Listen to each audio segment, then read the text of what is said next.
Hezbollah and their daddy Iran thought that their pressure tactics were working. All these military experts turn out to be wrong because Israel so easily destroyed Hezbollah's top leadership within 10 days. Islamist propagandists cried as loudly as they could, but it didn't matter to Israel. Even Iran said that it would retaliate, but they all went into their bunkers like scared little cats. In comparison, this is what the IDF's headquarters look like. Israel is not hiding under civilians' apartments because it cares about civilians' lives. Iran's Khamenei has been crying in his bunker, tweeting like a frustrated troll on the internet. Consequently, a lot of people in Syria and even in Lebanon are celebrating his death. Their frustration is through the roof. I mean, can you blame them? Poor guys keep thinking that Allah will eventually come to their rescue, and time and again, Allah fails to show up. Alright folks, this is Sultan, and Islamist propagandists are all having a meltdown on social media. We all know that most of these Islamists are delusional to the nth degree. Every time they carry out a terrorist attack, they celebrate and think maybe this is the time when the Prophet's prophecy of Jews hiding behind the rocks will come true. But Israel keeps disproving that fake prophecy, yet they never learn. We all saw how from porn stars to ordinary propagandists celebrated the October 7th terrorist attacks.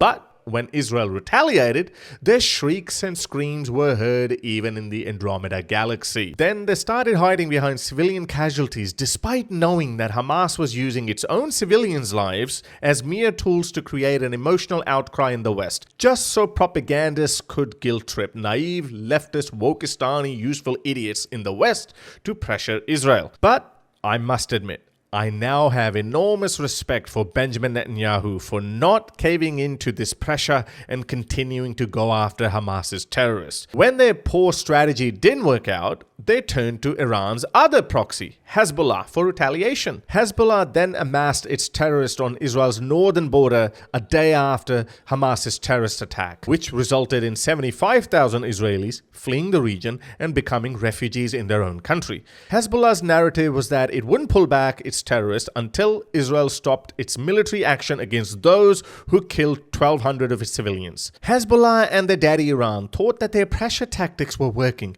especially after the United States kept pressuring Israel not to escalate. Again, Netanyahu showed leadership and courage and defied all pressure from the West.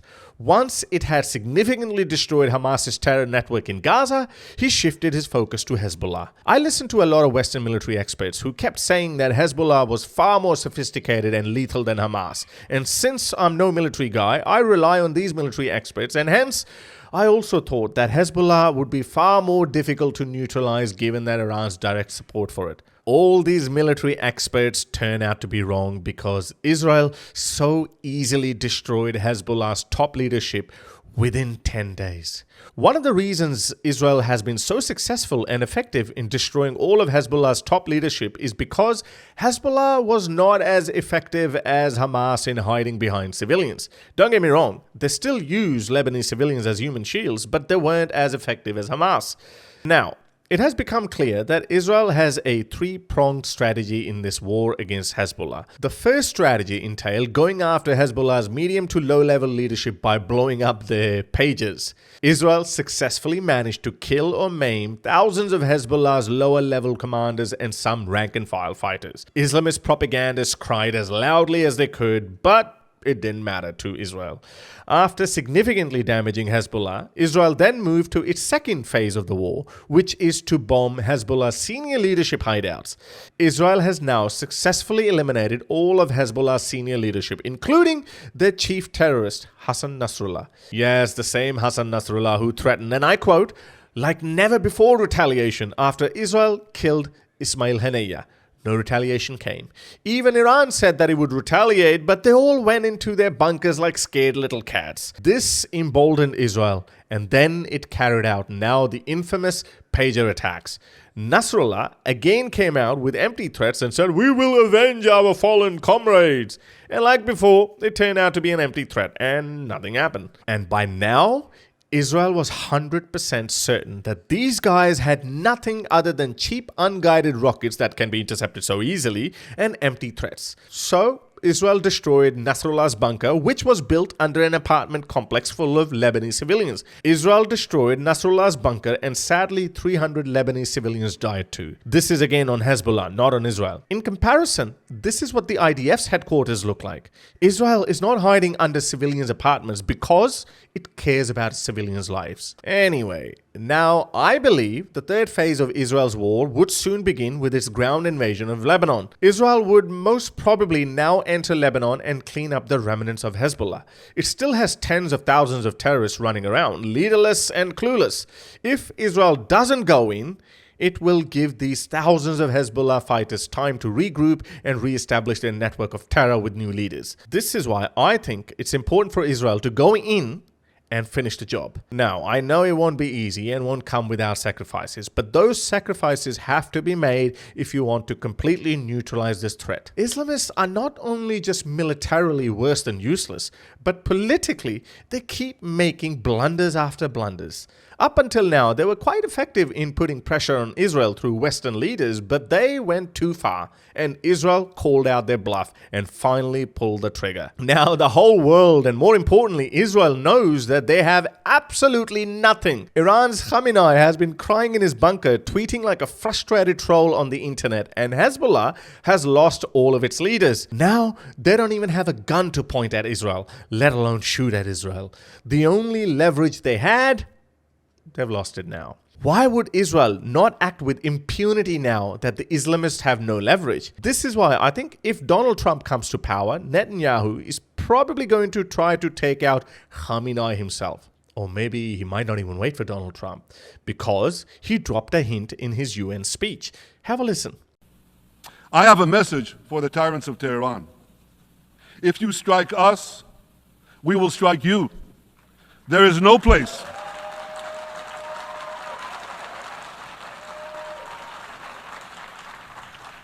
There is no place in Iran that the long arm of Israel cannot reach. And that's true of the entire Middle East. He's right. The long arm of Israel can very well reach the neck of Khamenei himself. No wonder Iranians are celebrating Nasrallah's death, because they know that if anyone can liberate the people of Iran from this evil regime of Khamenei, it's Israel. The West doesn't have the stomach to fight evil anymore, but thankfully, Israel does. The news of Nasrallah's death has been met with mixed reactions across the Middle East. In fact, a lot of people remember what role Nasrallah played in killing 100,000 Syrian civilians. Consequently, a lot of people in Syria and even in Lebanon are celebrating his death. Check out a few videos of jubilant Arabs.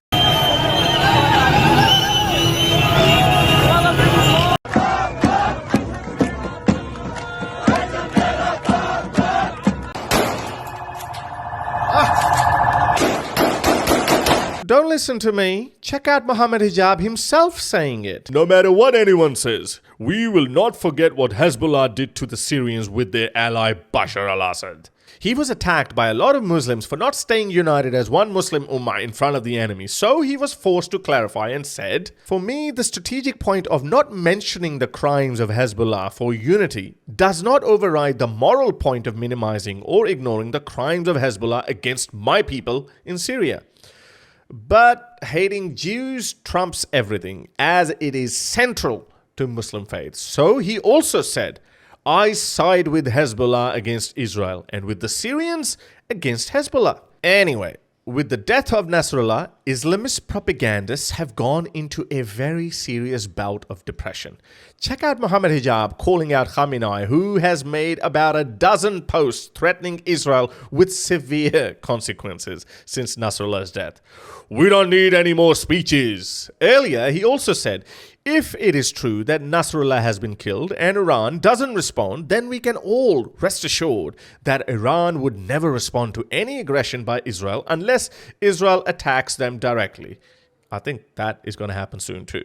Which makes them no different from all of the secular Arab regimes backed by the USA. Their frustration is through the roof.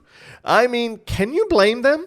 Poor guys keep thinking that Allah will eventually come to their rescue, and time and again, Allah fails to show up.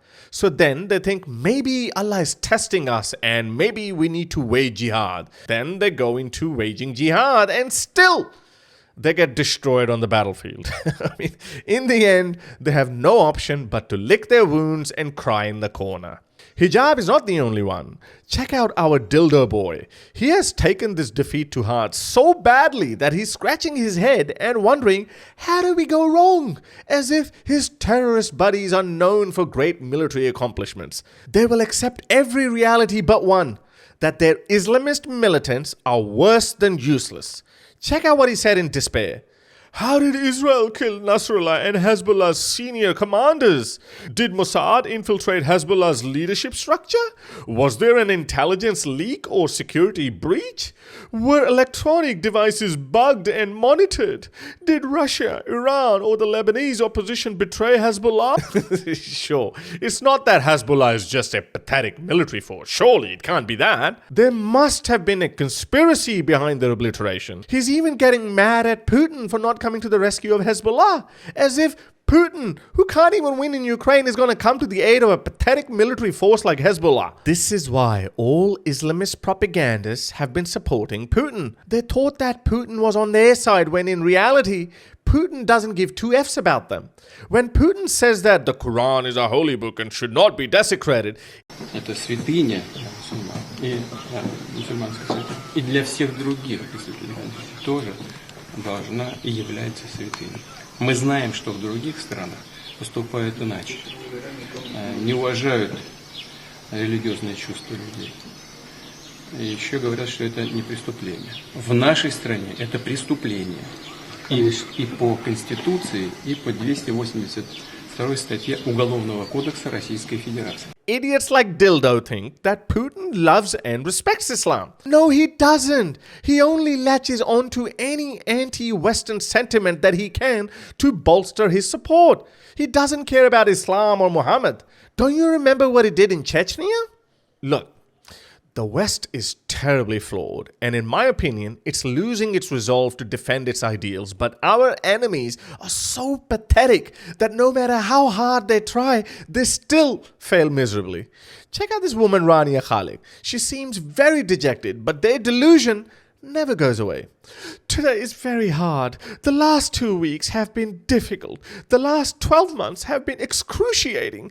The loss is huge. But the Israelis and Americans are wrong to take a victory lap. They are creating a region and a world full of people who hate them and will never stop resisting the most violent military empire in history. They are wrong to think there won't be huge consequences that are disastrous, not just for their adversaries, but for them as well in the region and beyond. The world is not going to come to an end with the death of few mosquitoes. Nothing is going to happen. So she lives in America, and according to her, this military alliance led by the US is the most violent in history. I don't know which one it is, or maybe it could be both. She's either very stupid or knows no history. I think it's a bit of both. Anyway, while propagandists like Hijab and Dili Hussein and many others who celebrated the October 7th terrorist attacks might have given up, the Syrian girl is not backing down. She's still busy selling her delusions of victory to Muslims. Just to give you an idea about the delusion of these Islamists, check out the confidence of this Islamist propagandist. Stop condemning the resistant. That's what helps them. Stop saying that, oh, what happened? We don't condone what happened on October 7. We condemn Hamas, but please stop shooting. But we will never condemn Hamas. See how confident she was in her jihadist rhetoric? Look how confident and happy she was when the October 7 terrorist attack took place. But as one wise man once said, the dildo of reality seldom comes with lube. Check out how she reacted when the news of Nasrallah's assassination was broken to her on Russia's propaganda channel RT. We do now have official confirmation from the Hezbollah group of the death of Hassan Nasrallah. What's your response, please? I'm so sorry. Let's end the interview there. We were talking to... I'm I'm sorry.